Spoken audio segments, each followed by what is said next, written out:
Pereira dos Santos, qui est un film qui date de 1963 et qui est donc l'adaptation du roman de Graciliano Ramos, Vidas Secas, que nous venons de retraduire aux éditions Chandaigne sous le titre de Vies arides, donc traduit par Mathieu Dos. Et c'est donc un roman de Graciliano Ramos qui datait de 1938. Donc ici nous avons réuni Lucy Barreto, qui est productrice et qui a une histoire déjà liée à ce film, qui avait assisté en tant que script stagiaire déjà à la réalisation de ce film. Mathieu Dos, le traducteur du roman donc, de Graciliano Ramos, que nous venons donc de republier. Patrick Stroman, journaliste, spécialiste aussi de cinéma, et Michel Riodel, spécialiste du Brésil, et qui a fait la préface de cette édition. Je vais commencer donc par Patrick. Donc, Nelson Pereira dos Santos s'est emparé donc de ce texte dans les années 60. Est-ce que, voilà, comment ça se passe? Est-ce que tu peux situer ce choix? Le film, comme tu viens de dire, date de 63. Effectivement, une curiosité, le livre date de 38, alors que sur le générique, enfin sur incrusté dans le film, on voit que l'action est située en 40 et 41 et 42. Nelson est né en 28, donc il a 35 ans quand il tourne le film. C'est pas son premier film. Ce n'est pas non plus sa première adaptation littéraire. Même si ça aurait pu être son premier film adapté d'un livre, il essaie de faire tourner le film dans un premier temps en 1960, et par une sorte de caprice de la nature. Lorsqu'il arrive sur le lieu de tournage, il découvre le nord-est complètement inondé. Le sertan qui commence à fleurir, et il a un décor qui est évidemment absolument pas adapté au texte.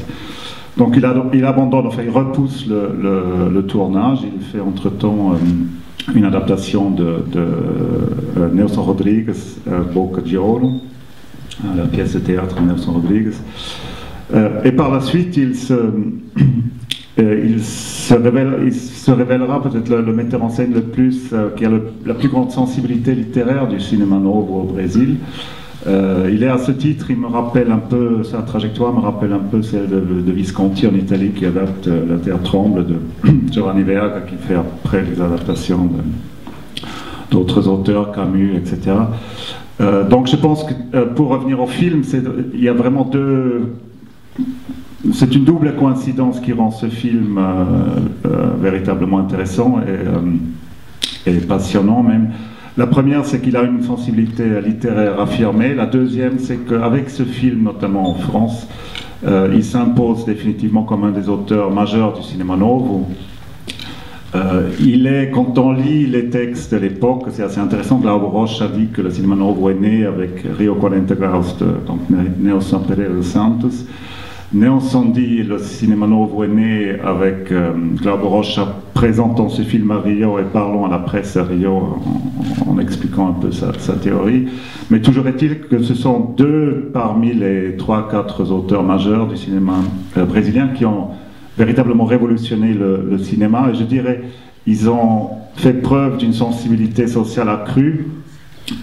Et ils ont véritablement réintroduit la société brésilienne, l'actualité du drame social brésilien dans le cinéma.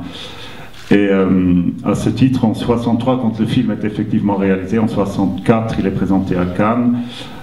On découvre en Europe Les Fusils de Rui Guerra, on découvre Deus Diabo na Terra do Sol de Glauber Rocha, et Sécheresse, donc Vidas Secas ou Vies arides aujourd'hui pour le titre.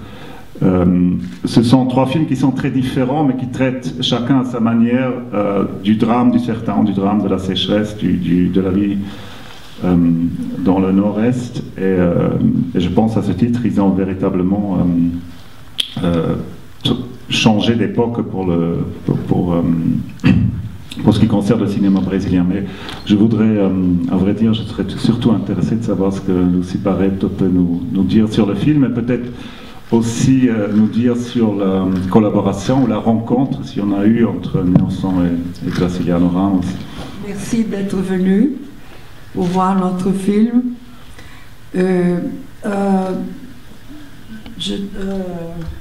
Patrick, c'est vraiment 64, c'était une bonne année pour le cinéma brésilien à Cannes, parce que nous avons eu ces 3 films, et nous avons eu aussi le premier film de Carlos Diegues, qui était là aussi, Ganga Zumba, non? Je crois qu'il était à la première œuvre, quelque chose comme ça, dans ça.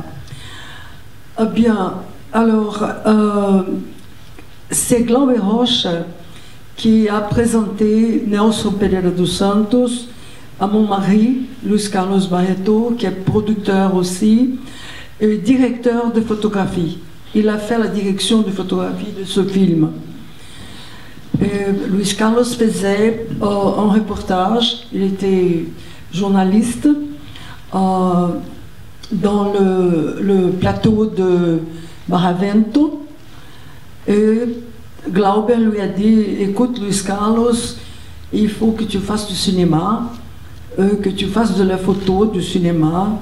Et il a commencé avec Sécheresse. Et évidemment, après tout une conversation entre eux, Nelson a dit qu'il voulait vraiment une lumière spéciale.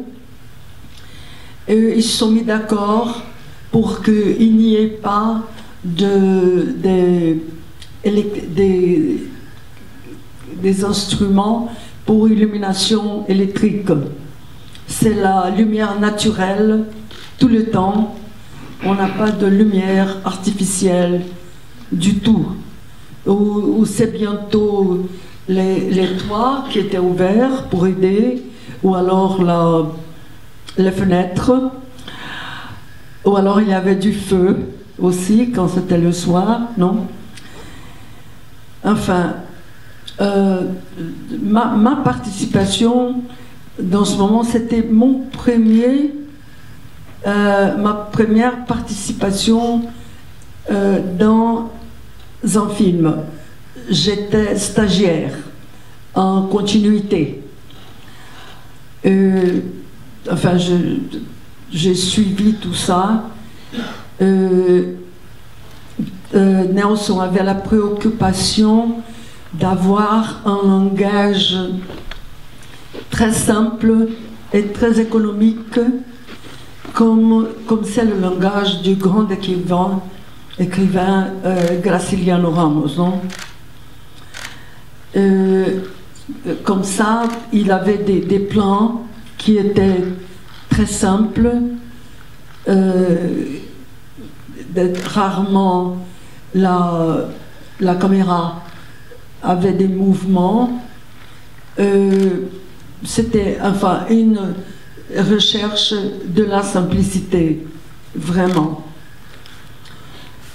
Qu'est-ce que je peux vous dire d'autre?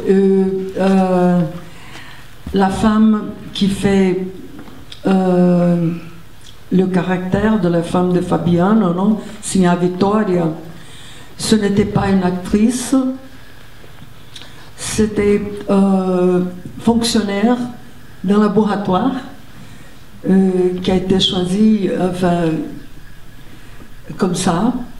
Les enfants, il n'y avait que Fabiano qui était un acteur. Les autres ne sont pas des acteurs. Enfin, j'aimerais mieux que vous me fassiez que vous me posiez des questions, peut-être. Je m'allonge trop.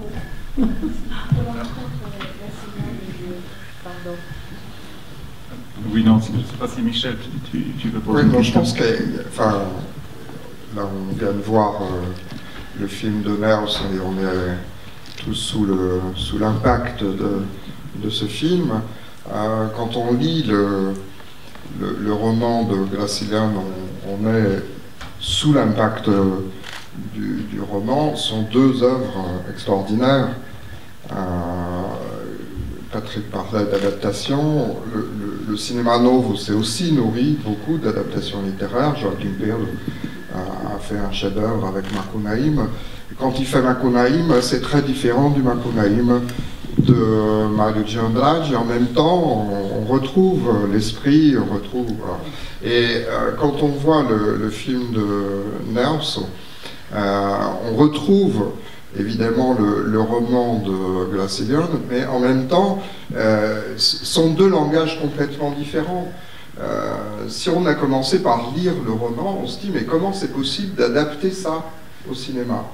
Et une des questions, par exemple, qui est cruciale, je pense, dans la conception même du tournage, et qui est posée par le roman, c'est celle de ce qu'on appelle techniquement en littérature la focalisation interne. C'est-à-dire qu'en fait, c'est un roman écrit à la troisième personne, mais on est dans le point de vue, dans le regard des personnages. La plupart du temps de Fabian, mais pas toujours. Graciliano commence par écrire, non pas un roman, mais une nouvelle qui s'appelle Baleia, et dont l'intention de départ est raconter l'histoire du point de vue d'un chien, du point de vue de la chienne Baleia. Et constamment dans le roman, on est dans cette problématique que je voudrais analyser un petit peu. Mais qu'est-ce que ça donne à l'écran? Ça donne une caméra subjective qui est passionnante. On voit, y compris à la fin, à l'agonie de Baleia, une caméra qui regarde du point de vue de Baleia à la maison, etc. Et constamment, quand Fabiano est en train de dresser sa monture qui part dans la brousse, là, dans les broussailles, c'est le point de vue de l'enfant qui perd de vue le père et qui cherche à accrocher son regard quelque part pour voilà. Donc voilà, on est constamment là, mais sauf que la caméra subjective, c'est pas la même chose que la focalisation interne. Ça fait pas les mêmes, ça donne pas les mêmes choses. Hein, ça ne veut pas dire que c'est pas intéressant. Mais alors, si on réfléchit un peu au choix que fait à ce moment-là Gracilian de ce point de vue très subjectif. Je vais prendre 3 points de comparaison pour essayer de mettre en perspective ça. Le récit subjectif en littérature, c'est pas quelque chose de nouveau, c'est pas Gracilian qui invente ça, bien sûr, ça se pratique déjà pas mal. Mais la chose nouvelle, je dirais, dans Vidas Cercas, c'est qu'il utilise ça dans un roman social. C'est-à-dire qu'on n'a pas du tout le point de vue qu'on va appeler plus tard du réalisme socialiste, du document, ou le point de vue humaniste, de compassion. Non, on a une histoire qui est vue comme ici, bien souvent, la position de la caméra à ras de terre, hein, à hauteur d'homme et pas autre chose. Quand on a une caméra en plongée, c'est parce que c'est le point de vue de Fabian sur le cheval qui voit le dessus de l'ombrelle de sa femme. Donc, voilà. Gracilian choisit de ne pas faire un roman qui démontre des idées. C'est pas un roman à thèse, c'est un roman qui tente de nous situer dans l'intérieur d'une situation qui est une situation d'aliénation, une situation de domination, d'exploitation, d'injustice, etc. Bon. Donc ça, c'est le premier point. Si on compare, par exemple, avec les romans de Georges Amade ou de Raquel Duqueiroz, on voit que c'est pas du tout la même perspective et ça donne des résultats complètement différents. Deuxième comparaison avec Hawkins, justement, de Raquel Duqueiroz. Qu'est-ce qui se passe là? Raquel Duqueiroz, elle choisit le personnage de l'institutrice. C'est l'institutrice qui nous raconte la grande sécheresse. C'est dans sa perspective qu'on voit les choses. Là, c'est dans la perspective d'un illettré, hein, de quelqu'un qui ne sait même pas compter, qui ne sait pas... Voilà. Donc, autre décalage. Et puis, dernier point de comparaison avec Graciliano lui-même, avec un roman précédent qui s'appelle San Bernardo, qui là est raconté du point de vue d'un homme qui a mené sa femme, qui a poussé sa femme au suicide, et qui fait un retour sur lui-même, sur cette histoire, sur ce parcours, etc. Mais on a dans San Bernardo beaucoup plus de difficultés à adhérer au personnage narrateur. C'est un roman passionnant, mais où il n'y a pas une identification. Qu'est-ce qui se passe dans Vidas Cercas et pourquoi il y a cette identification? Aussi parce que Fabian est, plus encore que le narrateur de San Bernardo, c'est Graciliano. C'est Graciliano qui vient de passer 11 mois sans savoir pourquoi dans les geôles, au bagne de cet État ce gouvernement semi-fascisant de Vargas. Et tout ce qu'on vit dans l'histoire de Fabiano, les coups de fouet, cet autoritarisme et cette intériorisation de la domination, c'est la traduction, avant que Graciliano n'écrive les magnifiques mémoires de prison, qui vont donner un autre chef-d'œuvre de Nelson plus tard, c'est l'expérience que vient de subir dans sa chair Graciliano. Et je crois que ça aussi, c'est un décalage, une évolution dans l'écriture de Graciliano. Nous avons produit aussi Mémoires de prison, les deux films. Je suis tout à fait d'accord avec ce que vous avez dit. Mais je veux vous passer à vous.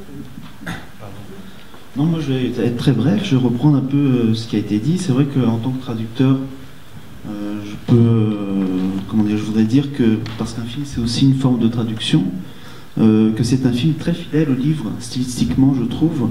On retrouve dans ces belles images le style épuré, vous l'avez dit, très sobre de Graciliano Ramos, très économique, oui, effectivement.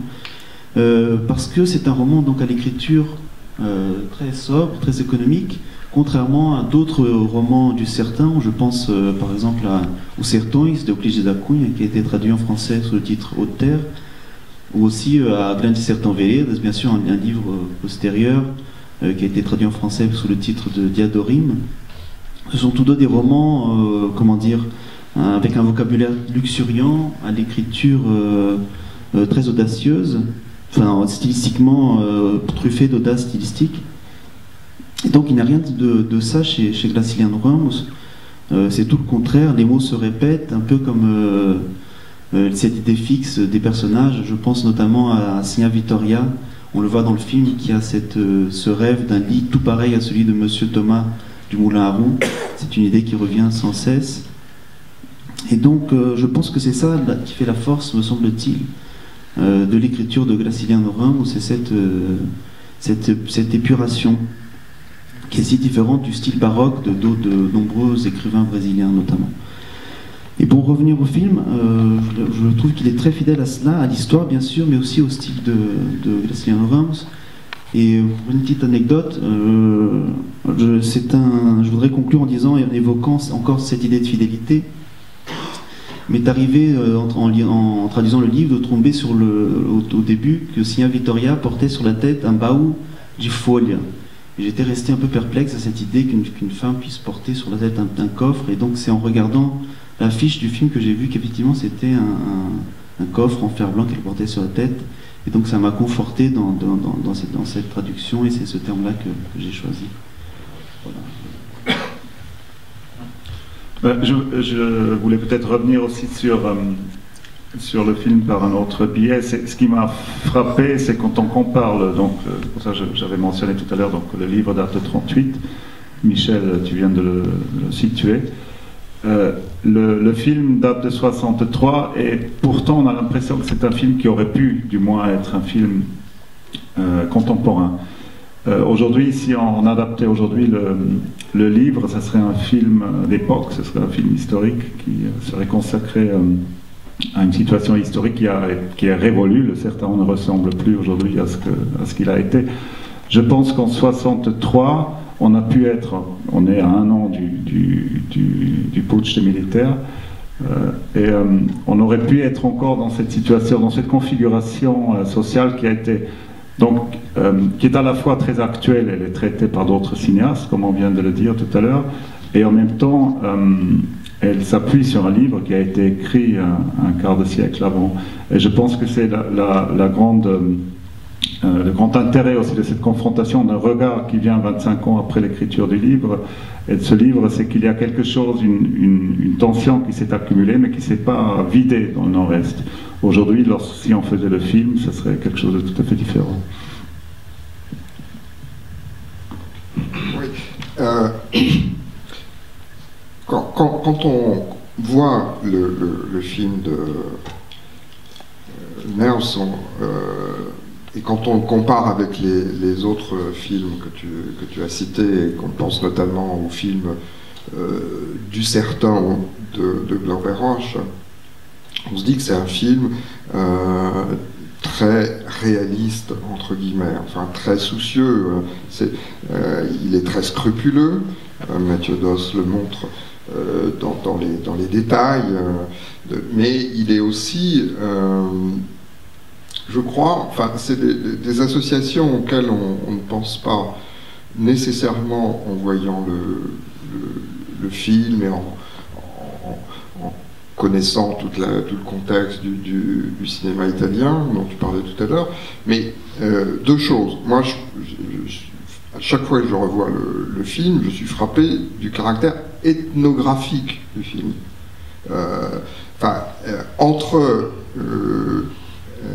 Gracilian et Nelson, il y a eu Jean Rouch, il y a eu le cinéma ethnographique, et il y a eu, parce que Nelson est un grand cinéphile, Nelson est formé dans le milieu des ciné-clubs des années 50, il connaît très bien le cinéma international, et je ne peux pas m'empêcher d'imaginer qu'il a en tête les films de Ford. Si on pense Vidas Secas de John Ford, si on regarde Vidas Secas en pensant au western états-unien, on voit à la fois tous les points de convergence. Hein, c'est un monde qui se construit, une société et là qui reste à l'état de chaos, de brutalité, qui ne bascule, qui n'avance pas vers ce que le western raconte d'une marche vers la civilisation, etc. Donc c'est les mêmes espaces, c'est des cow-boys, etc. Et puis on a toute une série de recours cinématographiques, l'utilisation des clôtures, des barrières ici, et celle que fait Ford dans certains films, c'est frappant. Enfin, c'est pas simplement... Enfin, il y a cette dimension documentaire ethnographique qui est fascinante, en fait, dans le film. Toute la scène du boy, par exemple, qui est un ajout de Nelson, et c'est la dimension... Enfin, ça serait du Mario Andrade plus que du Gracilian. Le Gracilian, il ne veut pas faire de documents, il ne veut pas faire de... donc c'est une différence, mais qui est enrichissante dans la... Et puis la réflexion esthétique, hein, c'est-à-dire que les objets, les choses qui sont là, elles ne sont pas simplement des choses documentaires, ce sont des objets de cinéma. On voit tout l'usage qu'il fait, par exemple, des vêtements, des chaussures, la tenue du cangasso, là, quasiment, enfin, toute cette tenue en cuir, c'est extraordinaire. Il n'a rien gratuit dans le film, rien du tout gratuit. Mais je vous ai interrompu. Non. Non, il n'y a rien gratuit dans le film. Est-ce que ça venait dans le tournage, les perspectives esthétiques, cinéphiliques de Naus? Est-ce que ça... Non, absolument. Avant de commencer, moi, comme productrice, je dis que comment dirais-je, le principal, c'est ce que j'appelle la préparation, la pré-production. La pré-production, quand on fait le développement du projet, quand on a son équipe, quand on parle avec, quand on échange des idées, quand on commence à voir le film. Je me rappelle quand, tout à fait au début, quand Nelson a réuni toute l'équipe, et la première chose qu'il a dit, il a demandé pour vous, quelle est la couleur de ce film? C'est un film en noir et blanc, mais quelle est la couleur que vous avez dans votre tête? Et tout le monde a dit ocre, bien sûr. Et après, il a demandé pour quel film il voyait plus proche de ce film. C'est très drôle. La majorité de l'équipe a dit nous ne voyons pas aucun film près de ce film, aucun titre connu. Et après, il a demandé, ce sont 3 questions qu'il pose toujours, Nelson. La couleur, la possibilité des films qui ont des affinités, ou alors la musique. Alors pour la musique, c'était vraiment drôle, parce que tous les gens, tous les gens avaient une idée sur la musique, non? Mais il a dit non, il n'y aura pas de musique. À la fin. Enfin, j'essaie de vous raconter des petites histoires, parce que, évidemment, j'ai été, pendant que le projet a été développé, non? Évidemment, il y a eu beaucoup de discussions aussi en regardant la photo. Qu'est-ce qu'on allait faire? Il y a eu même des problèmes. Je ne sais pas si vous êtes au courant. Avec, oui? Non, avec le fait que votre mari avait choisi oui, une exposition très radicale, de rendre l'écran quasiment blanc. Et alors, le laboratoire à Rio était absolument ahuri avec. Parce que je crois qu'il faut quand même souligner que c'était vraiment exceptionnel. C'est une décision absolument inouïe. On n'avait pas tourné des films comme ça. Mon mari a dit, Luis Carlos a dit, Nelson, je ne fais ce film parce que mon mari est du Nord-Est aussi. Il est du Ceará. Alors, et un grand photographe, il est journaliste et photographe. Et il pensait que les films brésiliens essayaient à cette époque d'avoir une lumière qui n'était pas la nôtre, qui était une lumière des films américains, qu'il fallait avoir la lumière du Nord-Est, avoir vraiment le soleil, la lumière, qu'elle soit étouffante. Alors, au début, comme nous étions au Nord-Est, à Alagoas, la terre de Graciliano, et évidemment, à cette époque, il n'y avait un labo que Cario. Le transport aussi est très lent, était lent. Alors, c'était très difficile parce qu'on a commencé à tourner. Luis Carlos a pu voir le premier rush, quand ça, mon Dieu, 10 jours après, quelque chose comme ça. C'était bien parce qu'on a commencé par des jours. Alors ça allait. Mais mais le labo a commencé à dire non, ça ne va pas, ça ne va pas. Il a eu la scène où il est emprisonné, frappé, que le labo n'arrivait pas à l'avoir. Et mon mari a dit non, non, vous pouvez le faire, pourquoi pas pousser X plus X, que ça va aller. Et c'est le fait que je veux. Il a réussi. C'est extraordinaire parce que c'est vraiment ça la signature visuelle du film. Je pense que c'est vraiment la signature visuelle du film, cette photographie. Je veux dire, oui, c'est vrai. C'est vrai. On sent qu'il est, et on sent aussi que cette recherche de la lumière du Nord-Est,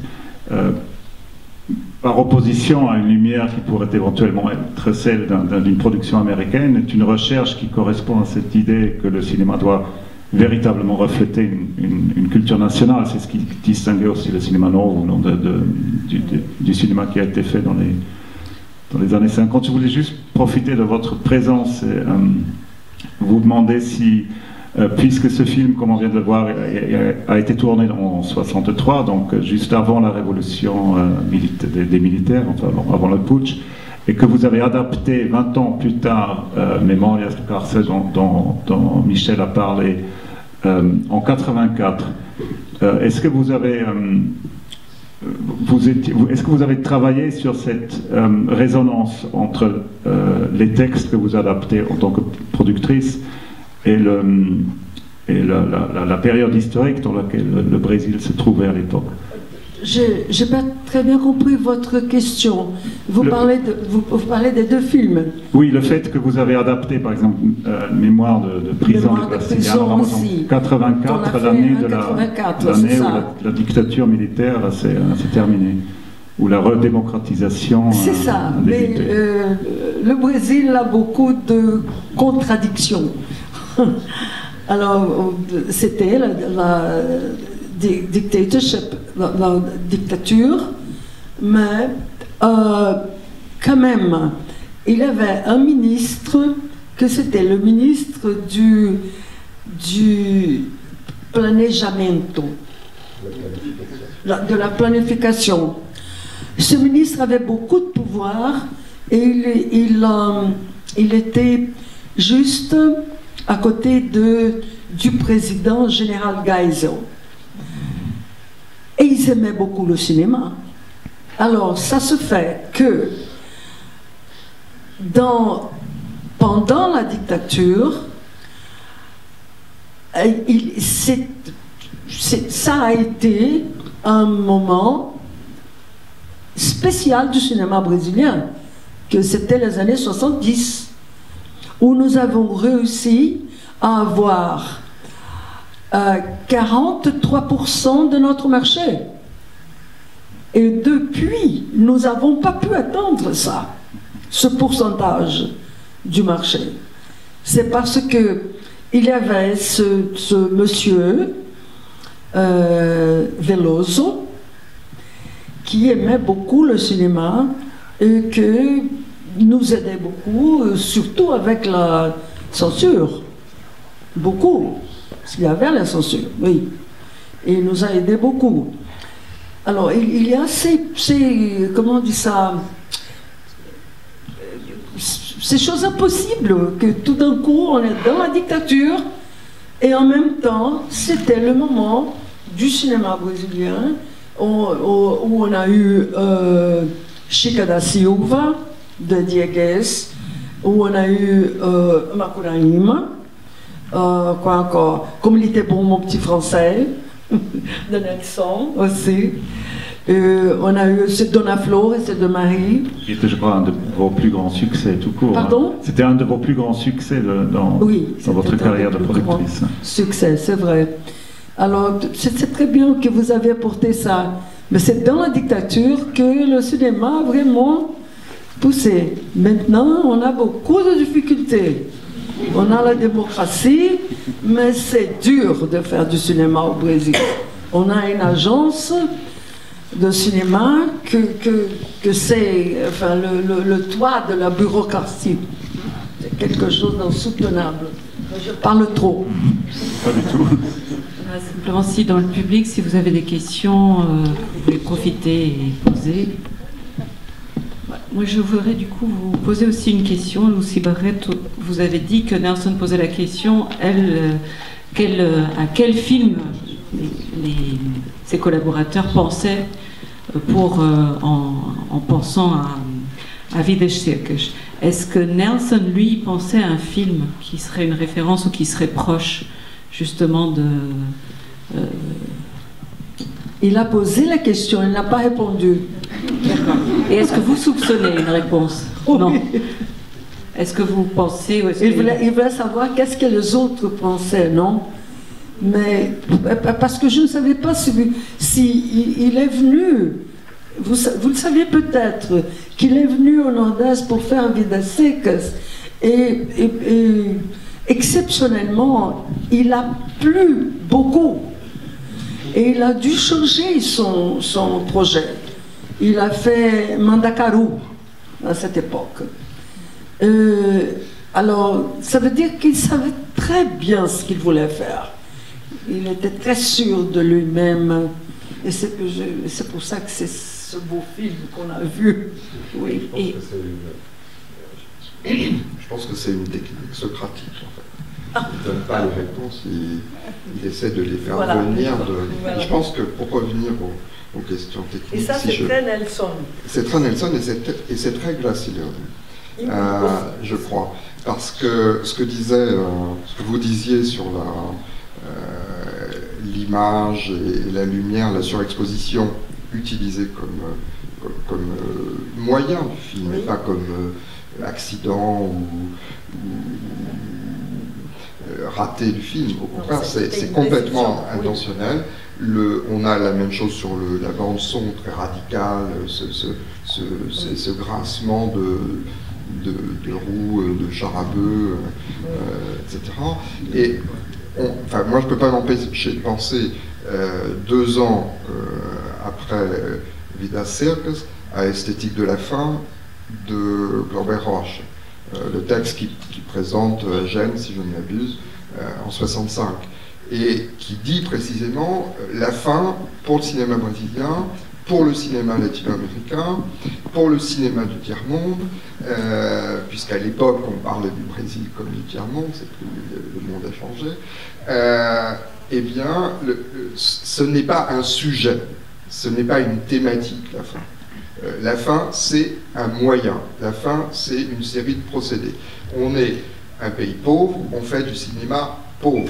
Et c'est dans cette utilisation de la pauvreté qu'on traite de la pauvreté. Je crois que Gracilian fait a la même démarche dans les années 30, en se disant le roman social, entre guillemets, enfin qui traite de questions à la fois sociales et la condition humaine et de bien d'autres choses que simplement la situation du nord-est brésilien d'ailleurs, ce n'est pas en expliquant, ce n'est pas en disant les choses, c'est en amenant le lecteur à une conscience de... D'où les questions centrales d'illettrisme, d'éducation et aussi de religiosité de la femme, hein, parce que c'est ce monde de Vidas Secas, ce n'est pas, enfin, c'est un monde en noir et blanc dans le cinéma, dans le film qu'on a vu, mais c'est un monde où le noir et le blanc passent d'un côté et de l'autre très facilement. La domination, c'est celle que subit Fabian, mais c'est celle qui fait subir aussi aux enfants ou à sa femme, etc. Et donc la réflexion sur les procédés, sur les techniques de Gracilian, sur le fait d'amener de façon très maïotique le lecteur à un cheminement de conscience, c'est quelque chose que, dans les moyens du cinéma, Nelson transpose admirablement. Je crois qu'on a une question ici. C'est pas vraiment une question, mais c'est une observation.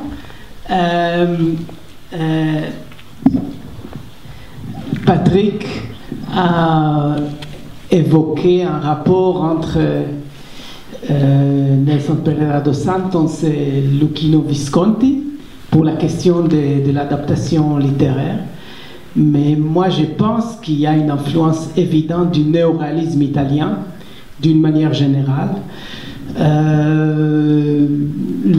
La dimension sociale, le tournage avec des non-professionnels, les décors naturels, le fait que les décors est quasiment un personnage dans le film.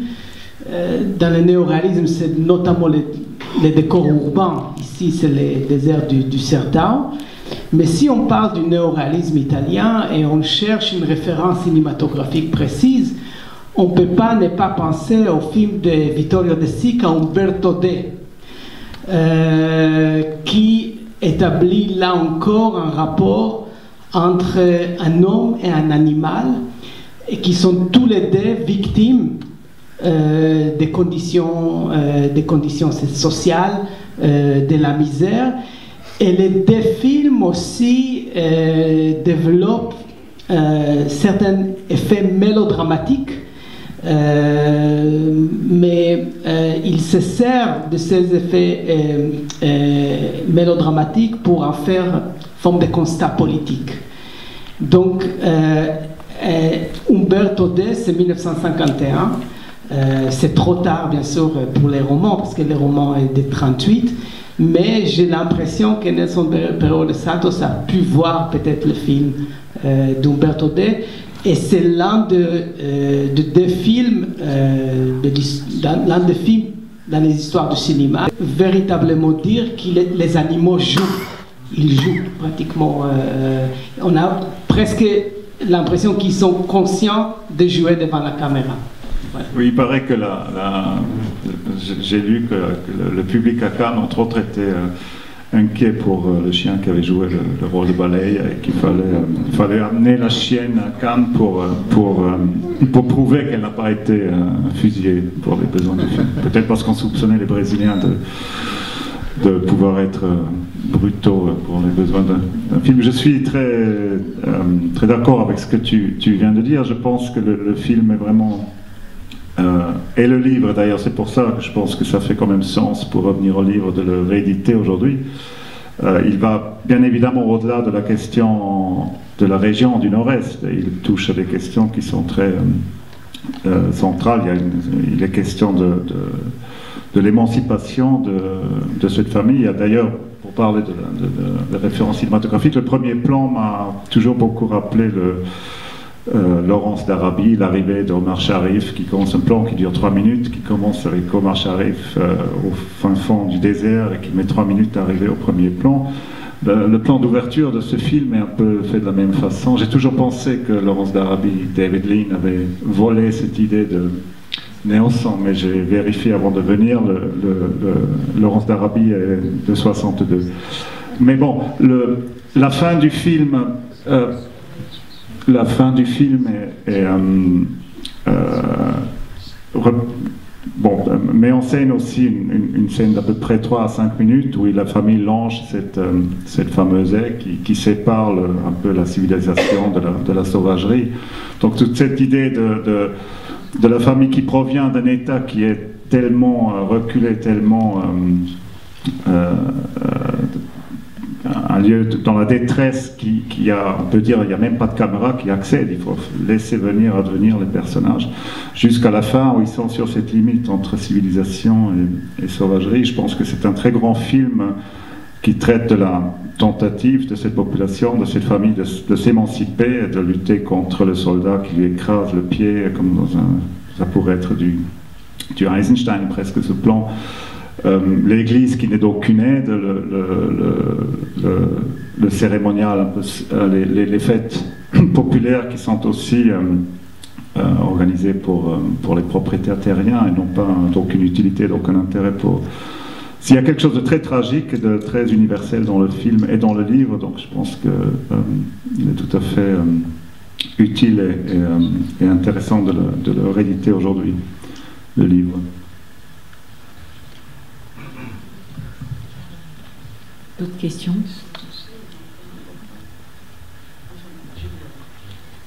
Et peut-être une dernière question pour Lucy Barreto. Est-ce que Nelson a travaillé avec Graciliano Ramos? Est-ce qu'ils sont un peu travaillé ensemble? Je vous entends mal. Est-ce que Nelson a travaillé avec Graciliano Ramos? Vous m'aviez dit là, pendant la projection qu'il y avait un frère de Graciliano Ramos qui était présent dans le tournage, carrément dans le film. Mais est-ce que sinon l'écrivain et le réalisateur ont travaillé ensemble, ont discuté? Non, 53. 53. Excusez-moi. Graciliano Ramos. Morreu Sì, em 53. excusez-moi, c'est là. Oui. Non, Nelson n'a pas travaillé. Oui. Et il a son frère qui est sur scène. D'accord. Le frère de Graciliano qui est sur scène. Mais Et il a accompagné donc le film. il venait de temps en temps, il a fait une petite participation en ville quand il y a les fêtes un peu, que les gens dansent. Il est là, c'est un type très, très haut, enfin, un beau garçon. Mais Graciliano, non, Graciliano est mort en 53. Oui. Oui. Non, je ne crois pas qu'ils ont travaillé ensemble, Nelson et lui. Non, je ne crois pas. Mais évidemment, Graciliano, c'est un grand personnage du monde des lettres. Il a été à la tête de l'Association brésilienne des écrivains. Il a un rôle intellectuel très important. Donc le jeune Nelson est sans doute très marqué par la personnalité de Graciliano. Mais juste pour essayer de rebondir sur ce que disait aussi Patrick, le boy, les cérémonies, ça sert à rien. Mais c'est le boy, c'est la culture du bovin. C'est aussi une expression, c'est une expression culturelle. C'est intéressant aussi. Enfin, je dirais, les choses sont ambivalentes dans le roman et dans le film, je pense. Il y a une toile de fond d'écrasement, d'arbitraire, etc. Mais à chaque fois, les choses sont ambivalentes. Le personnage victime de l'injustice peut, à son tour, commettre un acte agressif, de violence, d'autorité, etc.